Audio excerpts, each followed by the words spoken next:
Hey guys, welcome back to Wildberry Honey.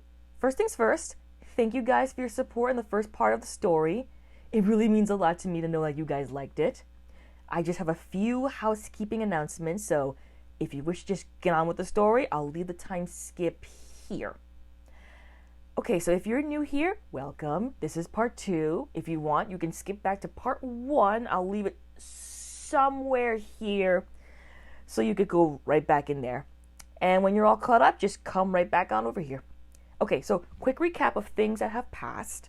Miller, our main character, is going to be married to Williams, which is June's fiance and Miller's sister, because June wants to marry Miller's boyfriend, Richard. This takes place about a month later, where we're at the wedding.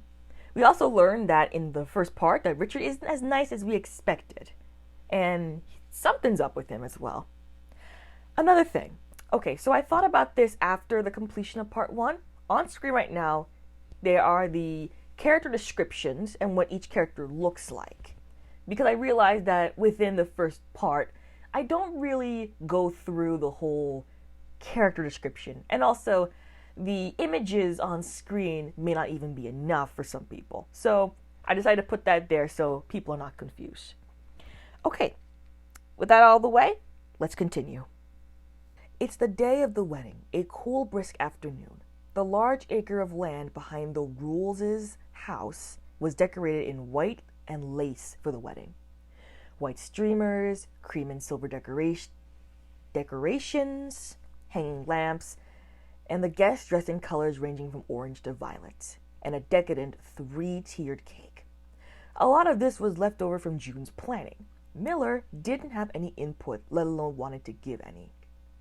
Everything else, including the planning of the cake, was done by her father and the groom. Despite the coldness between the bride and the groom, the air was lovely and filled with music as the last of the guests began to arrive. Williams was out greeting the guests with Richard. Not his choice, but here we are. Honestly, I feel bad for both of you, but Miller's a lovely woman. She'd make you happy. I've known her for years. You just need her to warm up to you. Kimmy, Miller's longtime friend, said to Williams. She was a spunky girl with green hair, brown eyes, and had a knack for the history of the magically inclined. She's even studied in the world-famous Plumbesh Magic Academy, and she doesn't even have a magic bone in her body. Despite marrying his best friend, she was still very sweet to him, preferring to form bonds to help her friend instead of burning the bridge. I mean, your courtship didn't even happen, and she isn't in the best headspace right now, especially with the death of her beloved pets. But maybe this will all blow over and everything will be okay. Or maybe I'm too optimistic. No, I appreciate your optimism. I needed it. It's refreshing. It's been a hard month for her and I. I just want to make her happy. You're welcome. How could Richard do such a thing like this? Even I was telling Miller that he was out of her league. She's a gemstone compared to her. And now I was right. I wish I wasn't. She deserves so much better. Kimmy sighed, defeated. He knows how she feels. Will didn't feel good about this arrangement either. He tried to stay optimistic, but something about her splashing wine in his face after speaking ill about her bees didn't make him feel like this marriage was even possible. How dare you! My bees didn't die from neglect. I care for them every single day, and you aren't accusing me of neglect? Miller, calm down. No, I will not calm down. You already forced me to marry a man that I don't like, and I'm not going to sit here and let him talk ill of me. Get out! Williams remembered her distress, the shouting, the red wine dripping down his body.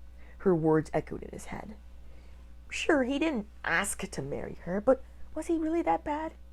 The only thing that was bad about him was his heart condition, and this situation wasn't making it any better either. His heart quivers, but he tries to hide it. So that's what truly happened that day, huh? Yes, I just told her that maybe, if everything was possible, maybe it was neglect in something else. I didn't mean she neglected her bees. You were there. Did it come off like that? He said. Kimmy put her arm around him, comforting him. Hey, I know you didn't mean it like that. She was already in serious distress, so that probably rubbed her the wrong way. I'm sure you two can patch that up in time. Maybe you can help her make another beehive with her. That would be a nice way to bond. Oh, I gotta go. I don't want Richard going up to her room. Good luck, Williams, she said as she dashed up past Richard on the stairs. He was going to go up to Miller, who was getting dressed for the wedding. Kimmy got upstairs and was then gently pushed out of the way by Miller's father. You should be grateful his lordship is marrying you, Mill. After that stunt you pulled back there, he should have retaliated. Remember, you need to produce an heir for his family name, preferably a boy. So stop being stubborn and get on with it. End of discussion. He shut the door behind him. Now the room only had Kimmy, her mother, and her sister June. Miller had that 50-meter stare on her. She's tuning everything out. Even on her wedding day, Miller couldn't catch a break. The supposed happiest day of her life was filled with nothing but unhappiness. Not like she cared. She didn't want to get married in the first place. Kimmy got her attention finally. She didn't even crack a smile, like all the joy was sucked out of her. She felt for her friend. She was like an older sister to her, so seeing her in this state broke her heart. Then she saw June, and her anger started to build. Wow. Couldn't even get herself a boyfriend, so she stole her sister's. That's pretty low. Hush, you! Richard came to me instead. You should be grateful, Miller. Your sister's giving you a decent guy, so stop moping. Nothing from Miller. Her mother frowned. She's not present right now. Physically, yes. Mentally, no. Her mother tried to get her attention. She couldn't bear to see her like this. June, however, took pleasure in this. Aw, come on, sis. Smile. You need to before your big day. June, enough, her mother said. June smirked. There was nothing to smile about. The rest of her bees suddenly died one night. No warning, no nothing. She was only able to save 5 bees. She kept them in a small jar in fear of what was killing them off. And even those died the following day. Williams was no help in relieving her sadness. He had no tact on how to treat a lady, just knowing that girls like dresses and jewelry. So he bought her the finest dresses and jewelry. Granted, she does like fancy dresses and jewels. She just doesn't like them as a transaction. I give you a nice necklace, you be nice to me. That is not how a relationship works, and they were both fumbling through it. Miller felt bitter as she turned around from her bed. The afternoon sun was beaming from the window. A nice, crisp breeze rolled in, blowing the curtains from their resting place. And in the middle of the room was the dress the maid was mending the hem for. The wedding dress, the one she will wear in a few hours, was a big, poofy dress adorned with the finest lace and pearls, poofy sleeves, and a veil made of the finest silk, a pearl necklace, and matching shoes. Sure, it was a pretty dress, but Miller came to despise it. She's been staring at it for days. This wasn't even her own dress. It was June's. There was no time to make her one, just to expand the dress so that she could fit. June even asked to borrow it after her wedding, since Miller would only use it once, and she even believed it would look better on her. She didn't care if she took it now, but her mother insisted on not muddying the waters anymore. You know, I wasn't aware he was so rich. The wedding hall is so beautiful. That dress must have cost a fortune. It's so lovely. Too bad they had to alter it for you. He was your boyfriend. How the hell did you not know he wasn't rich? Sounds to me like you neglected Williams as well. And you'll do the same to Richard. No, I won't. Now that I think about it, he deserves it. Miller's mother intervenes. Enough! Kimmy, you should be cheering Miller up, please. And June, I don't want to hear another word from you. Whatever. She looked fat in it anyway. Juniper Sally rules! Go outside! Her mother shouted. Miller didn't even answer. Kimmy and her mother gave June a nasty look after she wouldn't leave. She didn't care about how much the dress cost or how it looked. She hated it. She hated the situation. She hated everything. The maid gets up where she was, finishing her mending. The room was quite tense now. Okay, well, let's get you ready, Miss Miller, one of the maids said. Miller sighed. She wanted to stare out the window a little more. I want to be alone. Just 30 minutes, she said. Her mother sighed, but she stayed optimistic about this. She did need the breather. Fine, everyone out. Give the bride some space. She probably needs time to breathe, she said. Everyone cleared out, including her mother. Her sister was waiting outside the door with her partner. Her partner. They closed the door gently. Her father was out there, listening. Goodness, Father.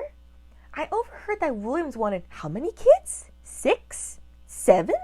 She's about to be busy for the next couple years of her life. This might be her last moment to herself before she's constantly worried about her children. I can't wait to have little nieces and nephews soon. June, do you not have any manners? That is inappropriate. Don't say that in front of the door. And you, out of my sight. Richard clears his throat. Sorry, I am your future son-in-law. Future son-in-law? After that stunt you pulled? You don't care for any of my daughters. You mistreated Miller, and you'll mistreat June. You're as good as dead to me. The mother leaves down the stairs, along with everyone else. Kimmy is the last one to leave the room. Miller cringed hearing that from the door. Busy? With babies she makes? Now the consequences of this marriage were weighing on her, almost 2 hours away. What is she to do? Kimmy gently puts her hand on hers. I wish I knew how to help you, but I'm here if you want to talk. Thank you, Kimmy, but I think the next thing I need to do is act. Do you want help putting on your dress? No need. You helped me enough. Thank you. Go down and enjoy the party, okay? She hugs Kimmy and she departs. Miller walks to the window one last time. She starts to think. A plan to escape, maybe? She looks further out the window. She's not on the ground floor, only 2 stories up. Their house had a grapevine that grew for decades, to the point that it's grown into the house. It wasn't dark just yet, just dark enough that she could see the lanterns begin to flicker on. A magical stone detects the sun setting. Warm from the sun, they shine a beautiful bluish-green flame until morning. Miller stood there, still staring outside.